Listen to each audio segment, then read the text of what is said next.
YSR party వ్యవస్థాపకులు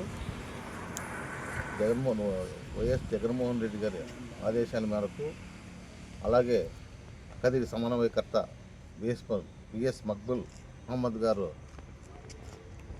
ఆదేశానుసారము ఎల్లుండి జరగబోయే 27వ తేదీ 12/24లో బాదుడే కార్యక్రమం కూటమి ప్రభుత్వం సూపర్ 6లో భాగంగా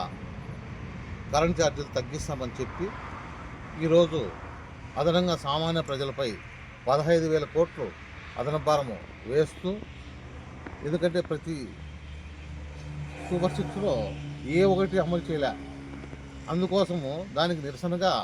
ఎల్లుండి కరెంటు ఛార్జీల పైన మొన్న నిరసన తెలియజేస్తూ ఈరోజు నల్లజరు మండలంలో వైఎస్ఆర్సీపీ కార్యకర్తల నడుమ ఈరోజు ఒక పోస్టర్ రిలీజ్ చేస్తూ మన్నాడు ప్రతి ఒక్కరూ పాల్గొనాలని పాల్గొనాలని మీ అందరికీ ప్రతి ఒక్కరికి వైఎస్ఆర్సీపీ కార్యకర్తలకు ప్రజలకు అందరికీ తెలియజేస్తూ ఈ అవకాశం ఇచ్చిన అందరికీ మీ నమస్కారం తెలియజేసుకుంటూ విరమిస్తున్నాను.